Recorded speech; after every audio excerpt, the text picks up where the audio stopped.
Recorded October 23rd, 2025.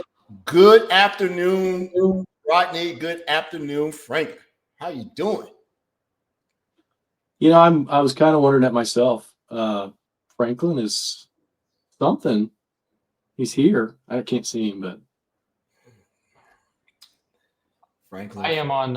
I'm traveling, so I don't have video today. I'm in Florida. yeah, that's good. I just wanted to explain that for the folks that just listen, because people watching are the only ones that really care about that, I think. But hey, great show last week.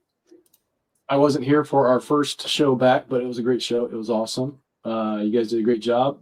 Our guest was awesome. Yep. I assume we're going to have some additional guests in the future. In fact, we were just talking about that. But since I wasn't on for our first show back, I thought I'd just kind of share what I did over the summer.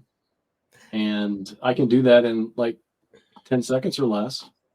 Well, since we don't have guests today, you can take your time. There's no need to rush. Go ahead, man. No, I can't even think back that far. I can't think back that far. The whole summer. And you know what? The funny thing was, I loved the vacation. It wasn't really vacation. Still working hard. This role I am in at work is a lot of work, a lot of busy work. Different from the role I was in, obviously, before. But it did feel kind of like a vacation because we didn't do the show for like the whole summer. But you know what? I really started missing it really bad.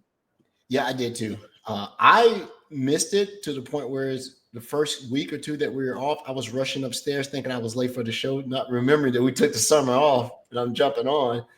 You know what I did? I put cutouts of you and Brody and everything right here at my desk, and I pretended that I did the show just so I wouldn't get out of practice.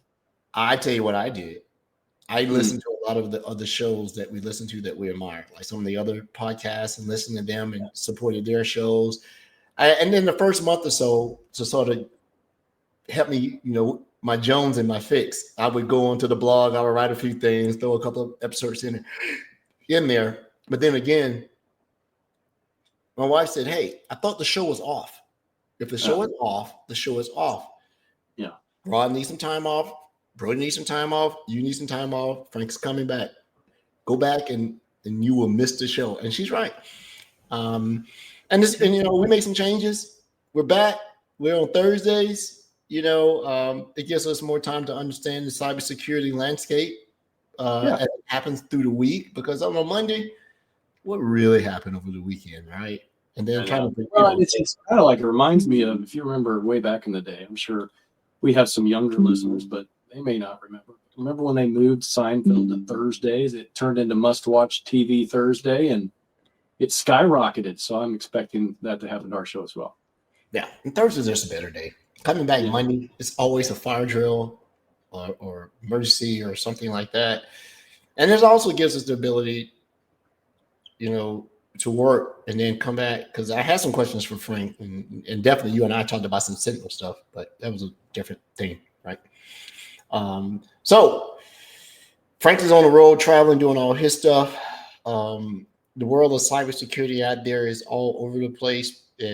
But I will give you this. This is our public service announcement. October is Cybersecurity Awareness Month. It is. This is the first out of 5 years of doing the show. This is only the second year that we really didn't get people to come on to talk about it. The first year we didn't, and this time we didn't have guests. And we're not having guests right now, not because we're not getting guests back on. We had some guests that were previously scheduled. We decided to take the summer off. It wouldn't be fair and just to make sure they have to give the first right of refusal to get ready to come back in. And plus, there's been a plethora of individuals who have reached out to us individually who are asking, "Hey, I'd like to come and be on the show," right? And so some changes that, I'll go ahead and reiterate the changes we've had to the show. We were generally doing a show on Mondays. We obviously, if you're here and you're listening now, you will listen later on. The show is now on Thursdays at 5 p.m. Eastern Standard Time.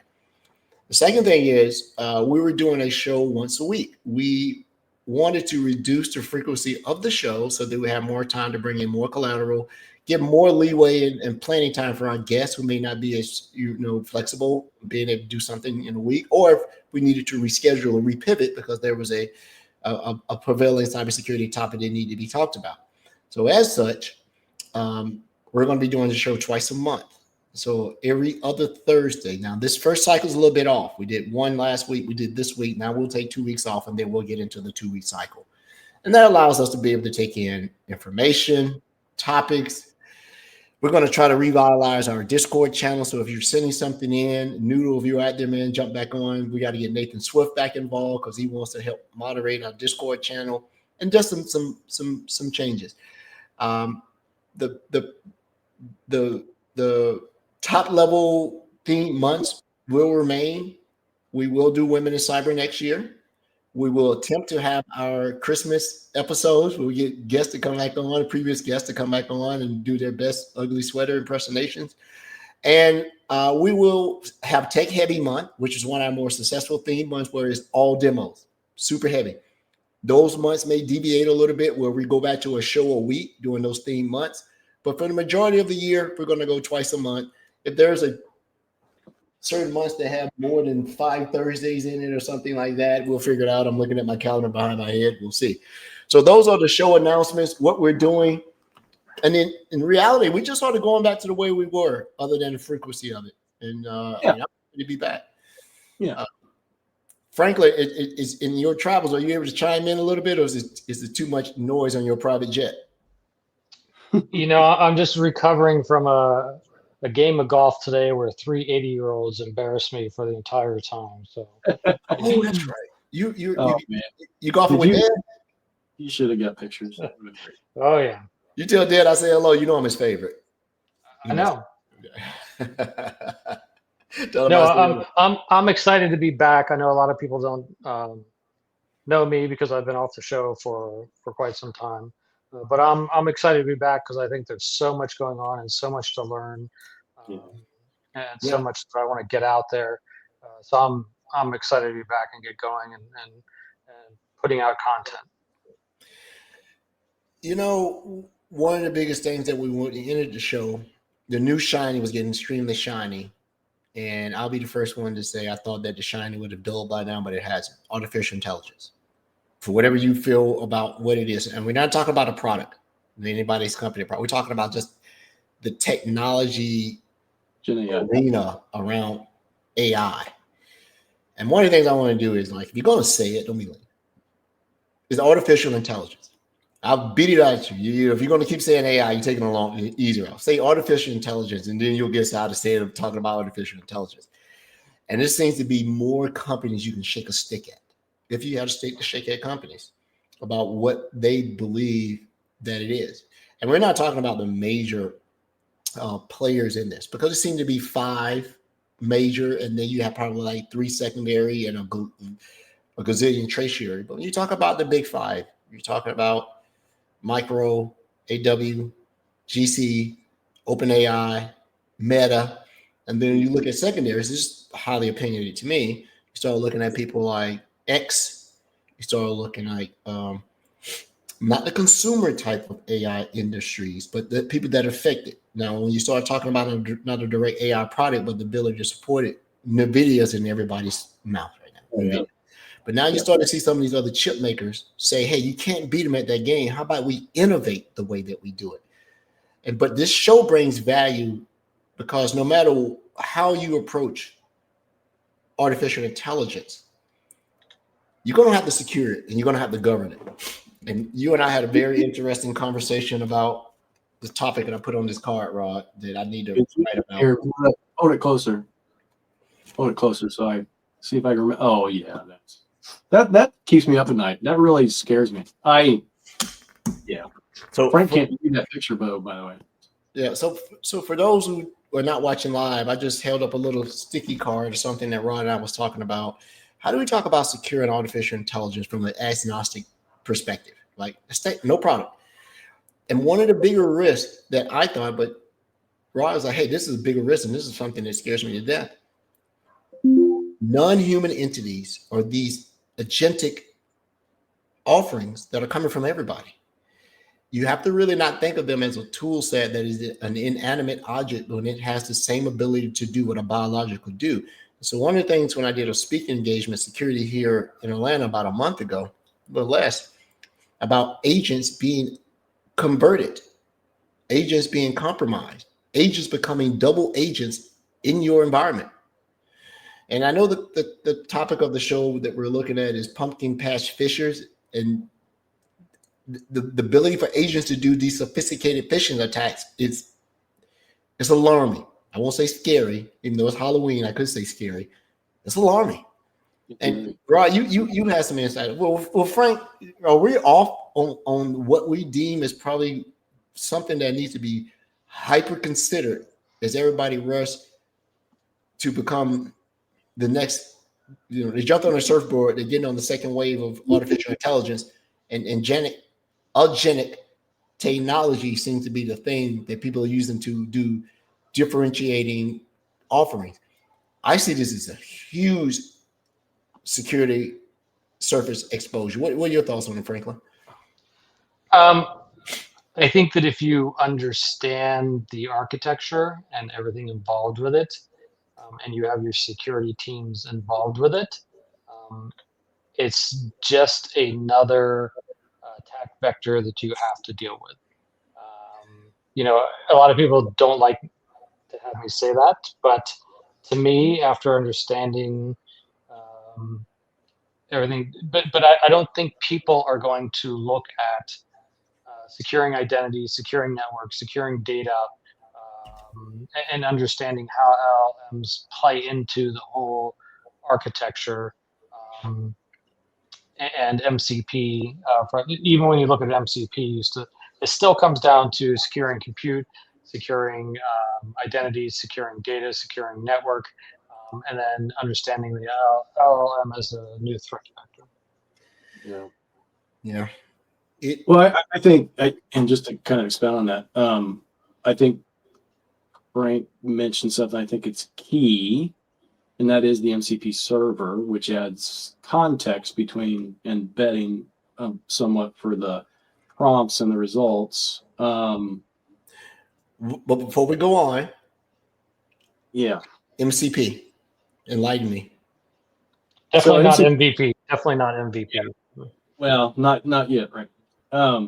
So MCP server is a server that sits between the chat bot or the chat interface, whatever you want to call it, and the data source. There was one announced recently that Microsoft even released for Sentinel, which adds the context. That's the prompt. It adds additional context so that the results come back. Let me give you a great example of what I'm talking about before we start digging into these agents, just so you understand how volatile these could potentially be. While we were in Nashville last week, I spoke at a conference. My wife and my youngest daughter were with me, but my wife never listens to my technology recommendations, but for some reason this time she did. She started using Grok last week on her iPhone, and she literally talks. She just has conversations with Grok constantly. We were sitting here today, and I said, I think the Bengals play tonight on Thursday Night Football. I was wrong. They don't play till Sunday. I forgot who actually played today. I said, I don't know what time they start. She asked Grok. Grok told her that the Bengals game started at 8:45 tonight. And I'm like, oh, cool. So I came back to my desk, started working, realized that the Bengals don't play till Sunday.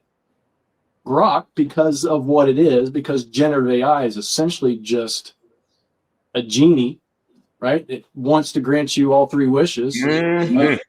It told me that it told her the game started at 8:45. That's what we were planning on. And it assumed that, it didn't do the due diligence to recognize that the Bengals was not playing tonight. Now, think about that. I don't know that Grok is using an MCP server or not, but whatever it utilized as that data source, it either misread it, overlooked it, or just literally didn't care because it wanted to please my wife to tell her when the Bengals game started tonight.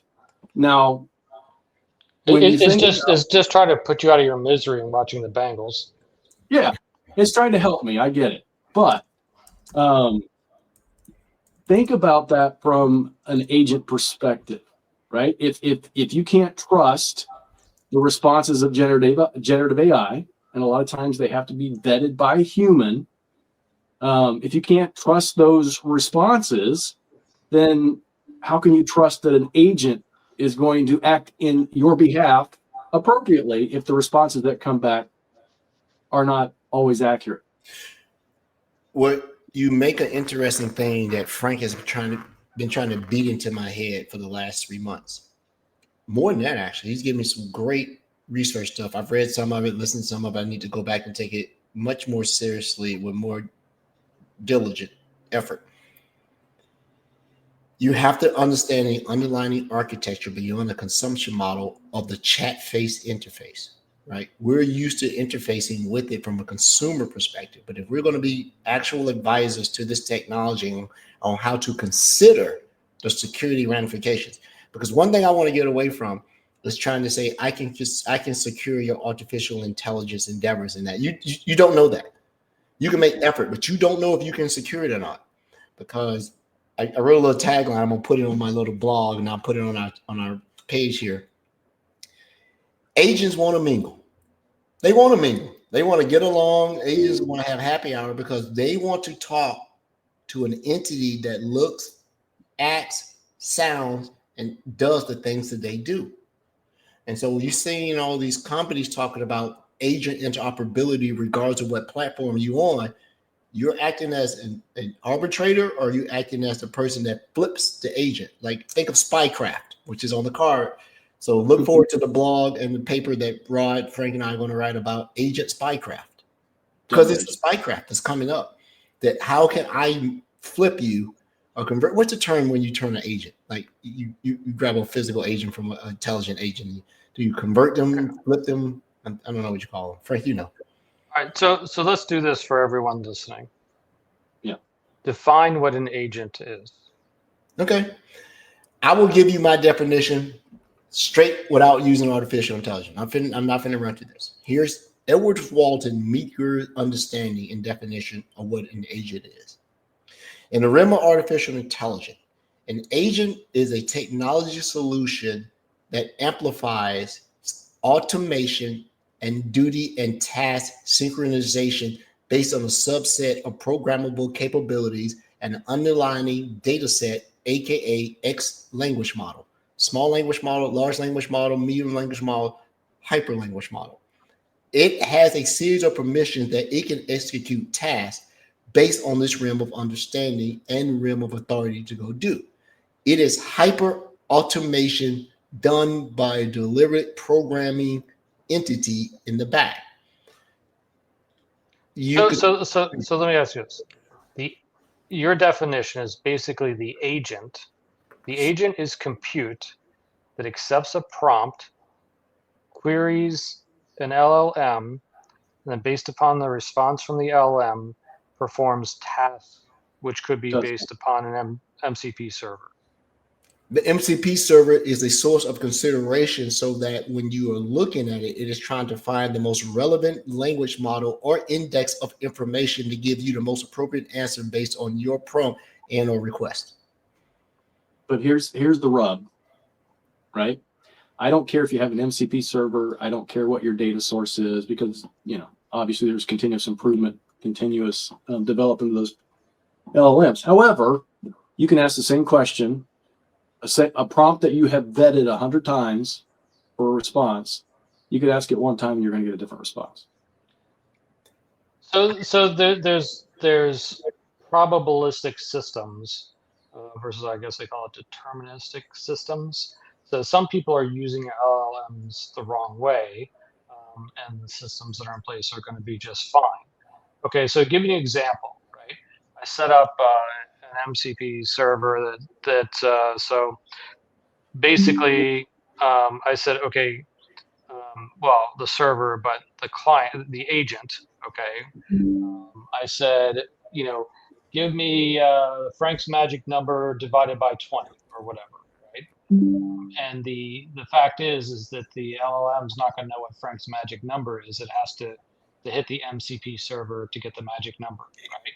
Right. And different LLM, different models would actually either completely fail, would understand the MCP server, go out and give the call for the number. Some of them, so it would change just based upon the model. So you have to do a fair amount of model testing to figure out which one is the right model for what you're trying to accomplish. And the other thing is here is that we're thinking that prompts are text-based. Prompts themselves, you have to start thinking that prompts can be screenshots, can be video, can be audio, can be whatever. So just don't limit it to chat. So there is the LLM vector and the probabilistic returns that are there, and how you're going to link it to those other tools, and let the LLM know about the other tools, and make those calls. But the bottom line is that still is all, when you take a look at, let's say, the AZ500 certification, that is still all basic identity, data, networking, compute, and then add in the LLM attack vector that you have to secure. But it's up to the testers to understand, hey, listen, let me validate as much as we can from a probabilistic standpoint how the LLM is going to return on the prompt. Yes, and here's what I like: we can all be right, and your thing is the what I believe. I won't believe what I have an opinion of is that you're having to account for a high level expertise across security domains that not one person can be a master of all. So you're asking these developers to either understand, even at a low level, the ramifications of identity security, compute security, data repository storage and access, and we're not, and then networking. So the major risk, in my very myopic opinion, is that because the evasiveness of artificial intelligence touches everything that makes up everything. Because when you need it, you need it. It's just like you said, Frank. You need identity, storage, compute. Compute could be defined as RAM, CPU, whatever it may be, network, and other factors in it. And so because artificial intelligence uses all this to ultimately give you what it is, you have to have someone or some. I'm finding people trying to go out and hire a unicorn. If you go and look at these job sites, they're trying to hire a chief. What's that thing? So there's a difference between validating an LLM and then securing your overall application like you would any other application, but with this new attack vector. So I don't think security needs to be as involved in the LLM validation, which Rod is talking about with getting different responses. Well, it depends. Well, there's red teaming the LLMs, which Azure Foundry does give you the ability to do. That's the attacked vector of the LLM. But like giving my example, give me Frank's magic number. Does this LLM work with that or not? That's a validation thing that I don't think it's security's responsibility from an expected result standpoint. Well, okay, I agree with you. You're saying that the validity of the information that is the consideration source point is not the. I can't go secure your LLM and integrity, not the integrity of the data, but the validity of the data to be accurate, right? That's not my job as a security person. If you put it in there, it's supposed to be accurate. I think a security person's job is to make sure nothing violates the two of the things that a security practitioner does. The confidentiality of the data and the integrity of the data. The accuracy of the data is a different thing. If you put it in there and you give me all these data, and I need to make sure that nobody's modified the data to the point where it represents one of the attack vectors. What is data poisoning? I don't think prompt injection is in that thing, but it's two other attack vectors to say I will make your LLM a liability because I go in and I've changed the validity of the data that's in it or the accuracy of it. So it goes back to what I'm saying. We all are right here. Is just that now I'm seeing people trying to hire roles, and I saw one that says, give me a second here. It was a chief artificial intelligence reliability officer. Cairo, is that what Cairo? Something. I'm like, what is even in there? I got a piece of paper here. I'm like, so I thought, oh, here, there's CAIRO. The urgent need in this country. Yeah. Forecaster.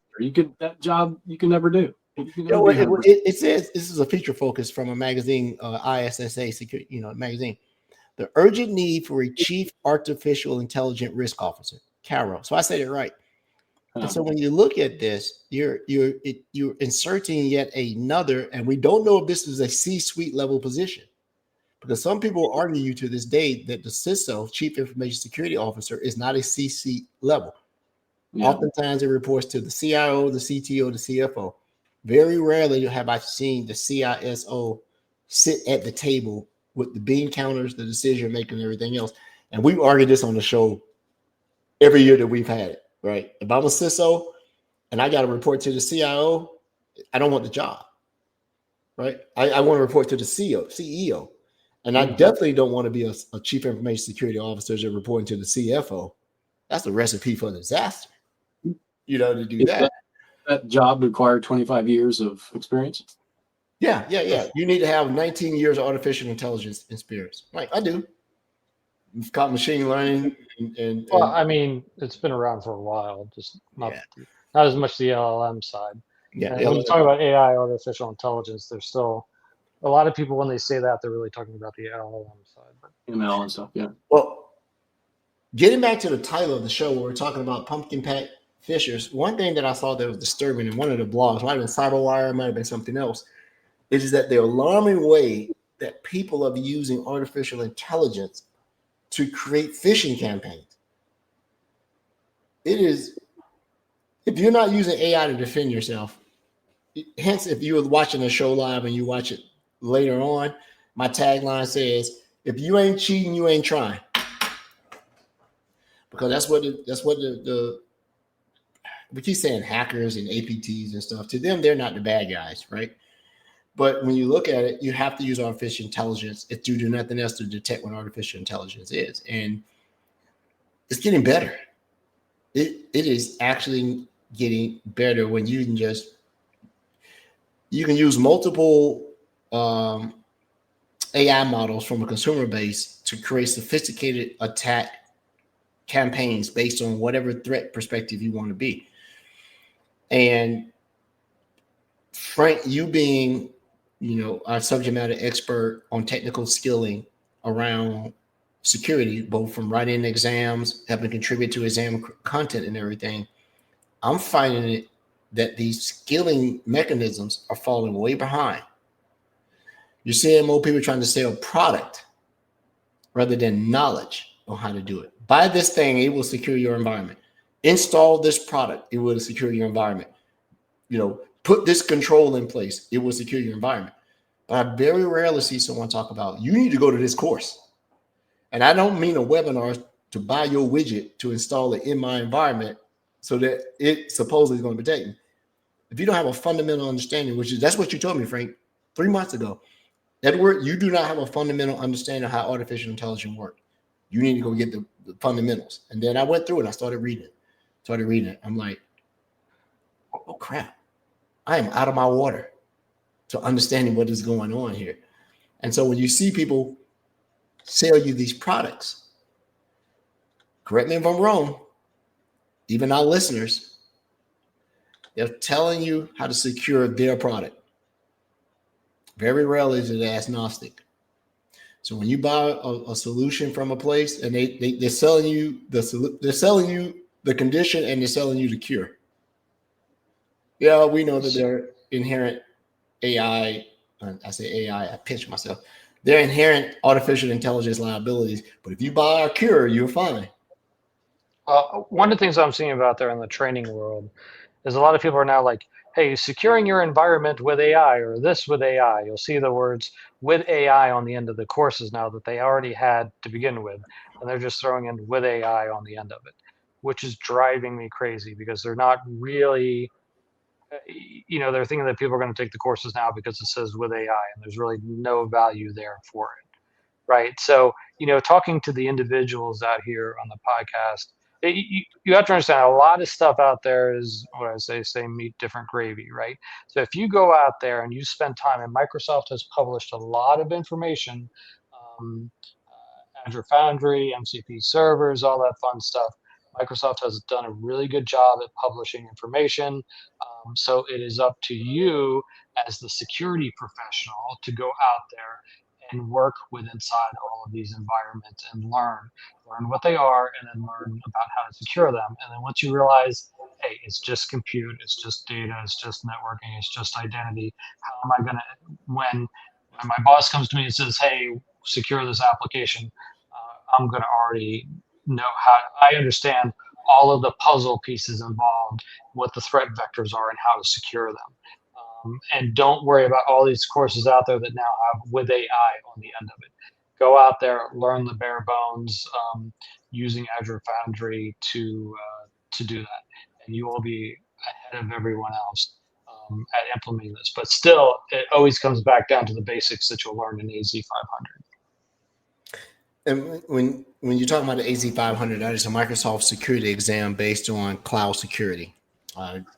Is probably one of the more difficult exams out there. Do not let it expire, people. Keep it current. Don't let it expire. You don't want to have to take it again. And AI can't help you. I agree with you, Franklin. But Rod, I'll ask you a question. Are you seeing the adoption of different AI solutions reduce their ability to be an effective generalist? Meaning, I find it that you're going to have people are becoming subject matter experts in certain platforms because everybody's going to a platform. Palo Alto wants a platform, Google wants a platform, AWS wants a platform, Microsoft makes a platform. So a person now is being looked at is how much practical experience do you have in this platform? Because if you come back and say that you're a subject matter expert or industry, if you're a guru and you tell me you're a guru across all these things, I'm going to ask you to take your hat off so I can see the horn in the middle of your head because you're a unicorn. And so I think that is inadvertently creating very specialized that because these big players are making you go all in on them. Don't use anybody else. And so while we got to a point where people were using multi-cloud, multi-solution, you're finding that you're starting to have a huge withdrawal of their footprint so they can hire the person who's going to be most effective.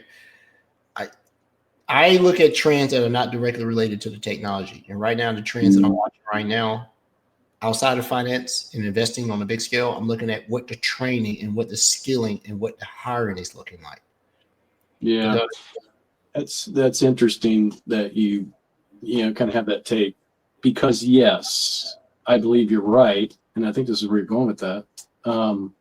It has really changed because of all these platforms.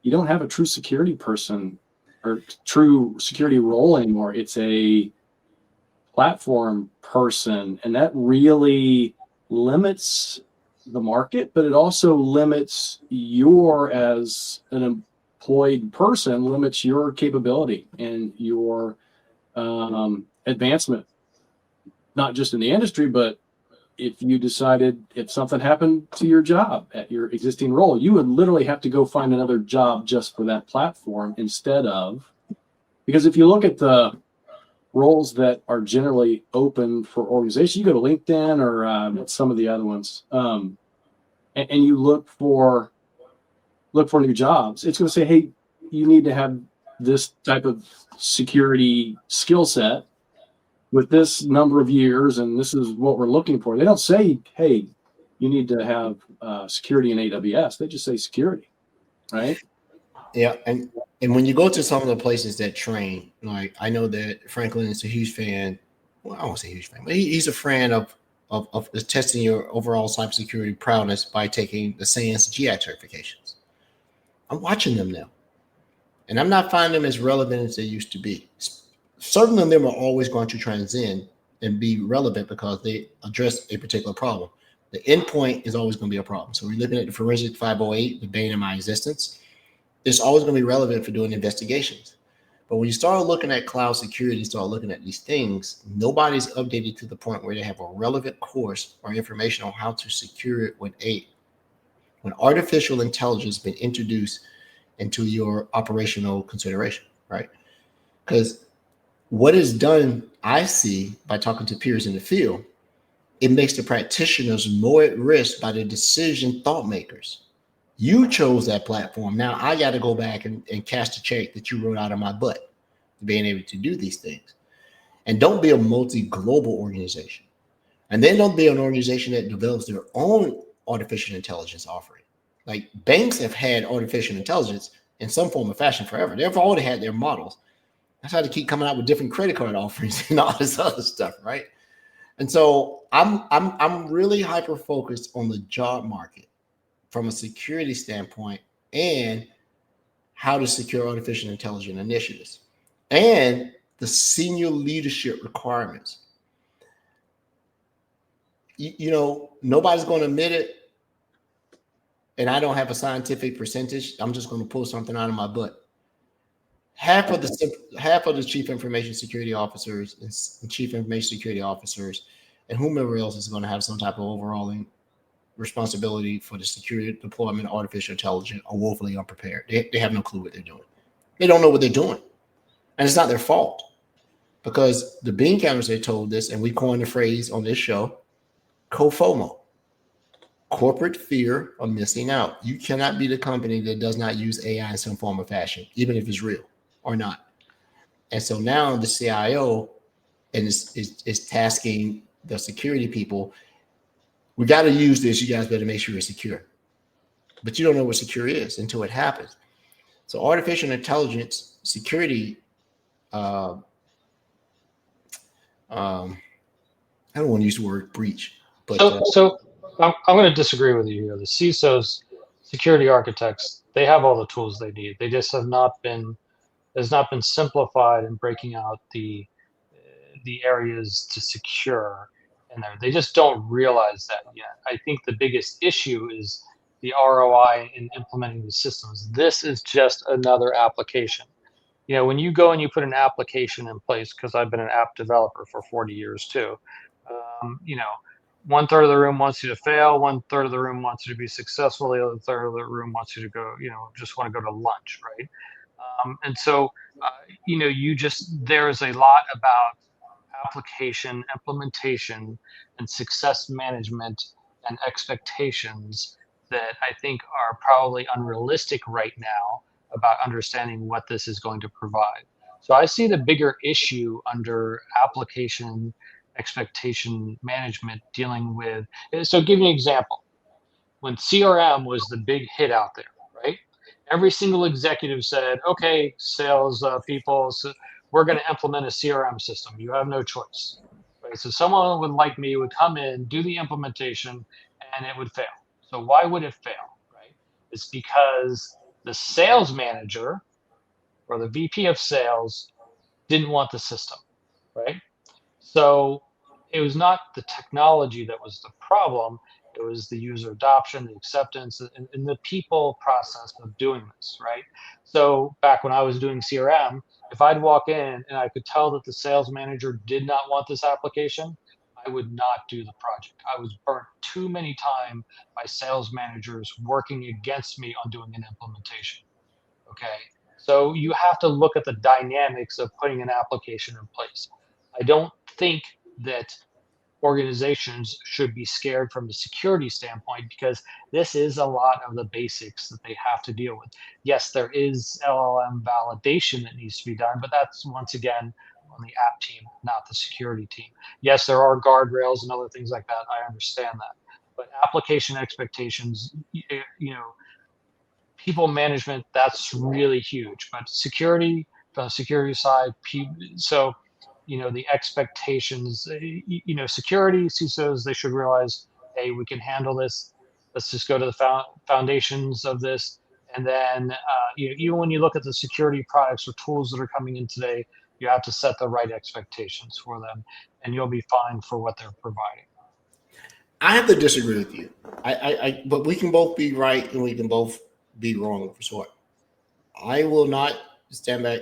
I'm not, like I said, I don't have, the empirical data or measurement methodology to back what I said. This is just me talking and being out and reading and going to events.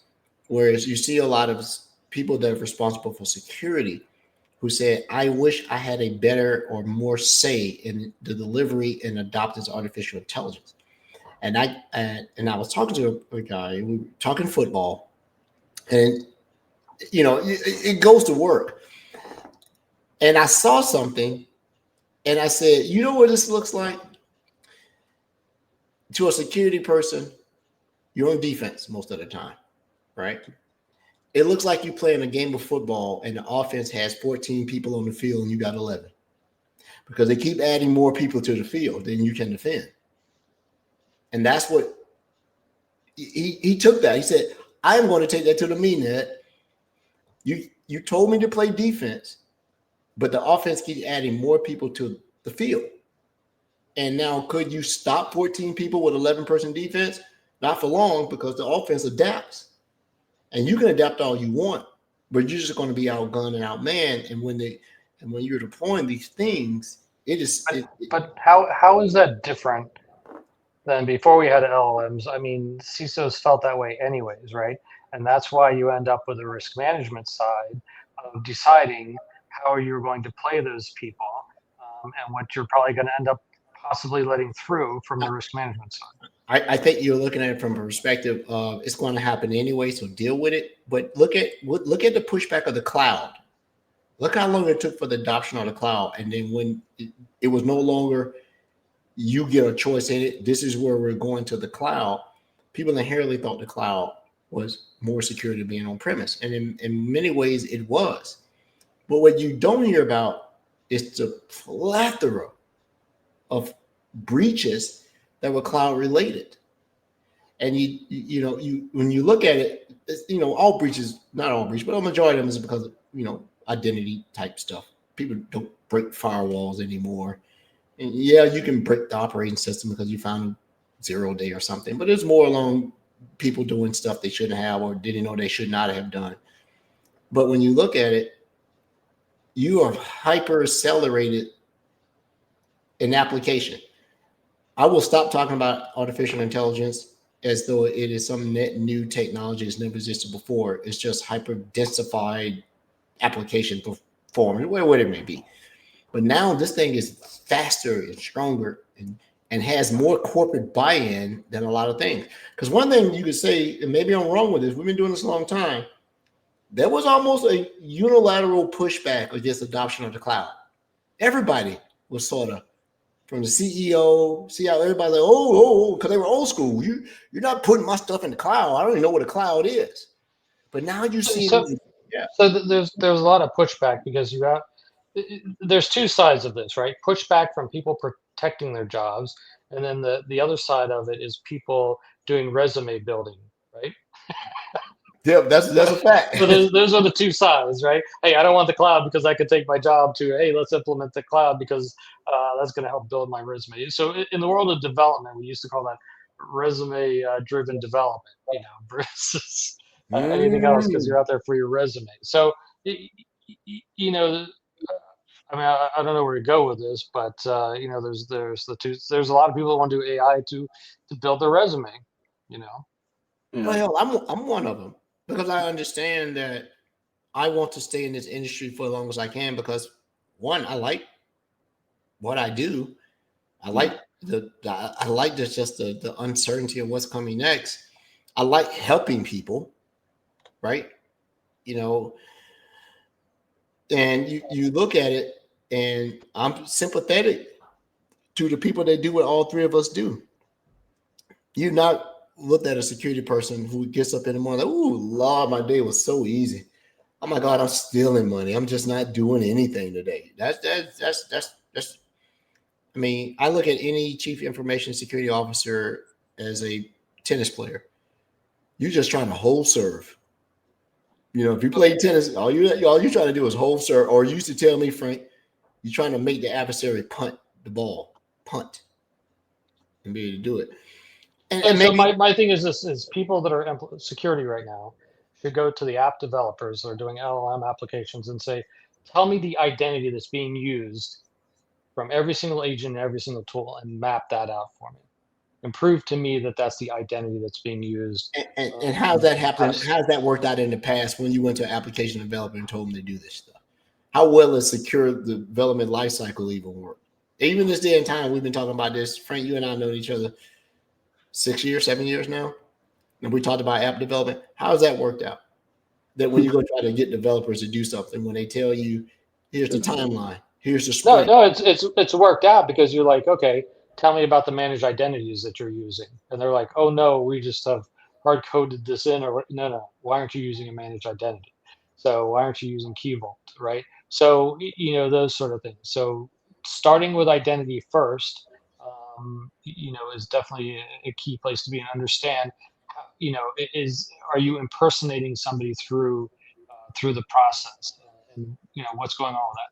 So start with identity and some of the things that Alistair talked about last week. So that's just the starting point of dealing with that. But you're still dealing with LLMs, which is an attack vector. You're dealing with compute, networking, data, and identity. It's all the same basic And, stuff.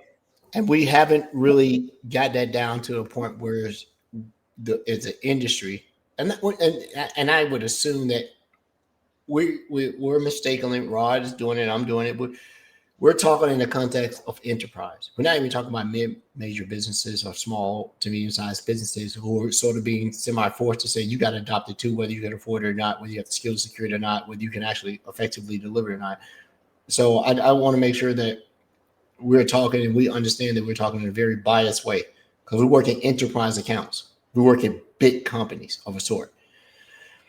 So when you look at it that way, the security arena out there, while it's made tremendous leaps and bounds, it is still the same old things that haven't. Will artificial intelligence adoption finally push the low-hanging fruit to be 100% adopted? You still got surveys that are coming back that people are not implementing MFA.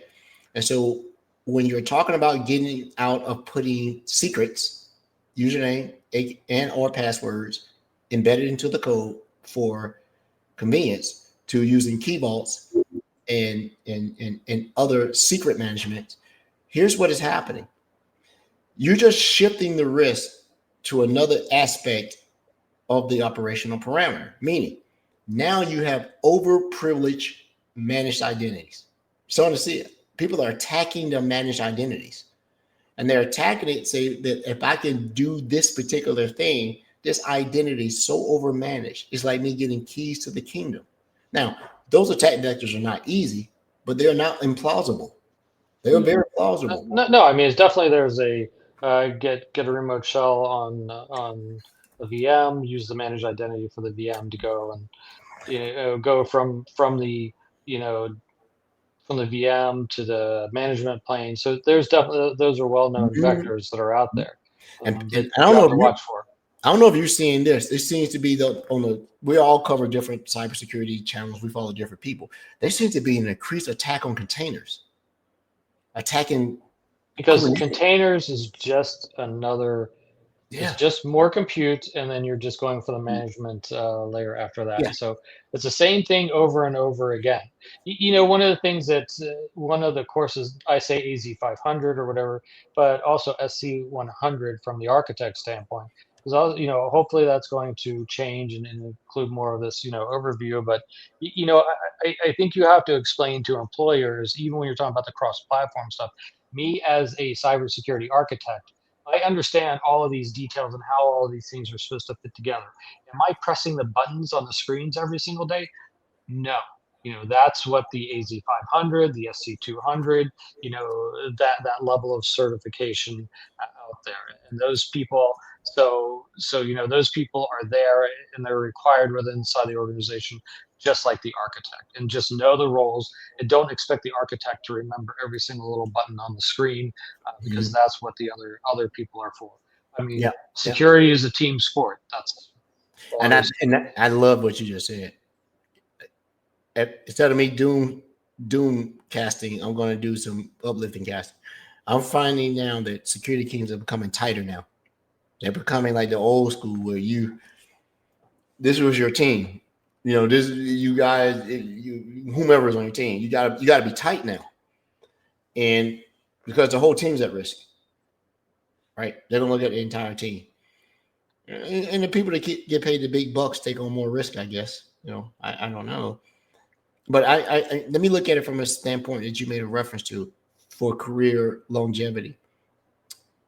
If I have aspirations of being in a thought leadership from a cyber perspective, you got to think a little bit different because you don't know what you don't know, and I'm a little bit hard headed. I haven't got a flu shot in years because I prefer to get my food the old fashioned way, hugging one of my grandkids or going around one of my friends' kids. I'm gonna get it that way, and I'm gonna build that. But a lot of times you don't know what you don't know until it happens. So you got to have a little bit of grace to these entities. You got to show due diligence. If they show due diligence in what they were trying to do with what they know, then you got to sort of let it ride. I think the scary part for me, I won't say scary Halloween. I think the concerning part for me is that the amount of what we don't know, and I probably been over affected because I'm watching more of the industry news than I used to. And so maybe I'm picking up more of the bad vibes that are happening and rather than me purposely looking at the good stories that are coming out of this. And it's often because of the players' faces that we see. We see all the big important people out there talking about this deal. I am going to more security conferences, more of these informal mashups, things like ISACA, Cloud Security Alliance, ISSA. I remember all that. I'm going to these meetings now because I really want to do questioning to talk to people. What are you doing? So you can't go with what's on the news because and there's only certain people I listen to, because it's like, oh, this place was hacked into. It was an advanced persistent threat, whatever. Of course, everybody's going to blame it on the biggest threat actors out there because they did something stupid. They're trying to cover their own job and saying that it's something bigger than what it really was, right? Oh, look, I left the DNC server exposed on the internet. So that was my stupid mistake. But no, it's the advanced persistent threat, this threat actor or whatever. So that sounds better in the news, and it protects me, so it doesn't look like I made mistakes. Mm-hmm. So, like I said, I only listen to very few people out there on the internet about what's really going on with the different threats and so on. Yeah. And probably one of the biggest frustrations that I have there is that, especially on news sites and other sites, I don't understand why they've never been able to figure out Microsoft Defender Antivirus versus Microsoft Defender for Endpoint. Drives me absolutely nuts that they don't know the difference between the two. So, like I said, you just have to be careful about listening about what's going on with people, protecting their jobs versus promoting their jobs was not really what was going on. And that's why you have the Security Insights podcast, because we give it to you here. You can come here and ask us the hard questions and we'll give you the easy answer. Or you can ask the easy question, we'll give you a hard answer. That's what we do here. We're not going to get away from talking about specific, products, effectiveness, offerings in the thing, security partners. Today was one of those days that we come back, we sort of level set about where the show is going, where we're going to come in. And we definitely want more ideas of what topics, what products we should cover. So we're going to talk to Microsoft products. We're going to talk MDE. We're going to talk, MDO. We're going to talk Defender for Cloud. We're going to talk Azure AI Founder. We're going to talk Copilot. We're going to talk all these things. But when we get into it, we want to really talk about what is tactical and what is operational beneficial to our listeners to say, hey, did you know you should go out and do these things? Right? Because I asked Rod a question today, and he got the answer right. if you reverse polarities. Can you move your Microsoft Sentinel deployment to a different region? Franklin, you used to be a Sentinel expert back in the day when you and I first met. That's all we did. Can you move your So Sentinel? let me ask Copilot. And I did, and the answer he came back with was something that made I don't really have eyebrows.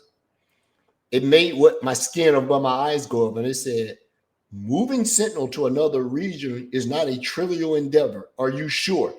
That was the response I got back. I was like, "That seems very emotional, like it's looking out for me." I'm like, "What? That moving your Microsoft Sentinel instance to another regional is not a trivial endeavor. Consider the reasons why you want to move it, and if you must, here's the way." I told him right about it. I'm like, oh crap! Did you ask why it was not trivial? Well, you cannot. Yeah, I did. You cannot move your Sentinel workspace because the log analytics workspace is pinned to the region. And now you and I have been doing Sentinel for years. So I'm like, that's not right. I can move my log analytics workspace. Cannot do it. And what I was trying to use is the Azure Resource Mover resource in Azure. So to our listeners, prove me wrong. Go out to Azure and see, and don't have a very mature Sentinel, because in the log analytics workspace, all of the artifacts are stored in there. Workbooks, notebook things, this, and that. You cannot move it. I tried. I said, I don't believe you. Whatever. I'm a Sentinel expert. Cannot do it. And my assumption was it was going to be no, that you couldn't do it, but also you have to take into consideration, does the pricing change based upon where the data is stored? It does. That's just Sentinel, right. So there's more to thinking that through.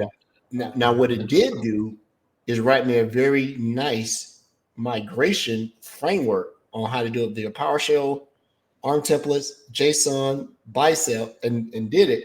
So I took it and I ran it through two other models. I ran it through Grok. I ran it through ChatGPT.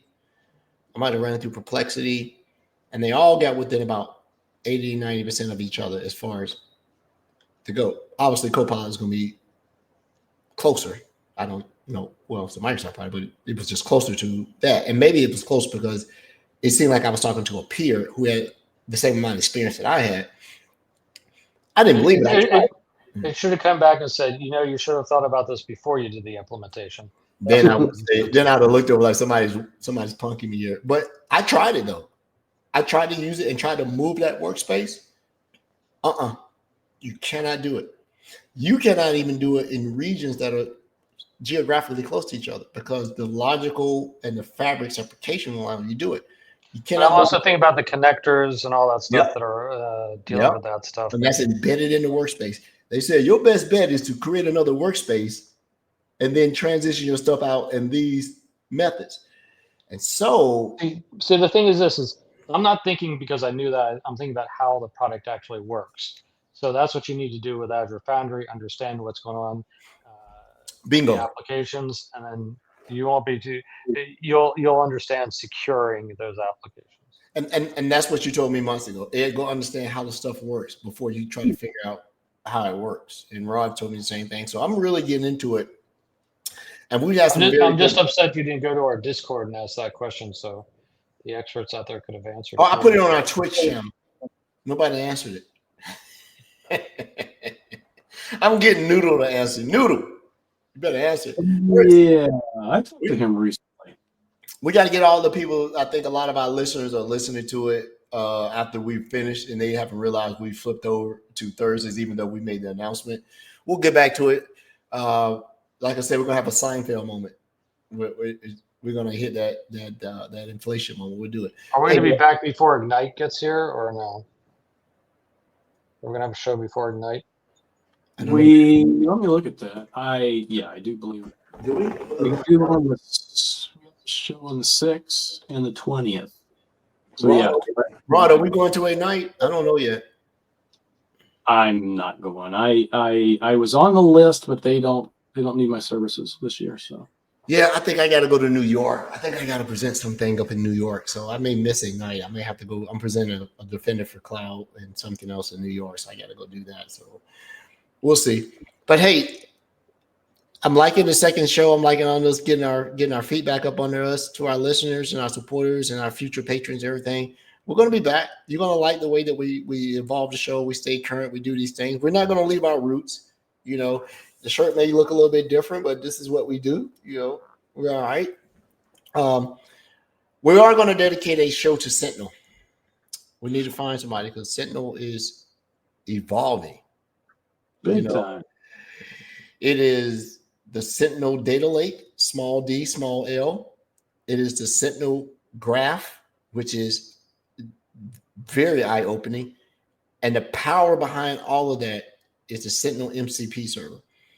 Now, as I understand it, MCP stands for Messaging Content Protocol. And so that is, to our listeners, do a little homework. We're going to do some homework and come back. And it's one of the products that I took on when I used to be a GBB at Microsoft. That was my subject matter expertise arena. And it is affording me the opportunity to go back and try to reassert myself as a subject matter expert. All of us. It is amazing what they're trying to do. Now, will they pull it off? I don't know. We'll see. But that's another topic for another thing. So we'll see everybody back. Let's give a date to our next show. Our next show is going to be November 6th. The 6th of November. So everyone, thank you for your time. Thank you for your energy. Thank you for your patience and your and everything else. So we are the Security Insight Show. Franklin, Rodney, Edward. Until next time. Peace.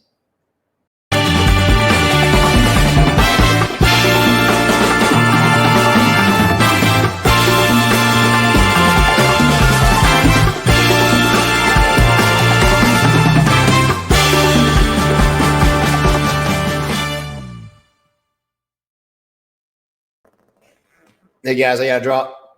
I'll call you in the morning.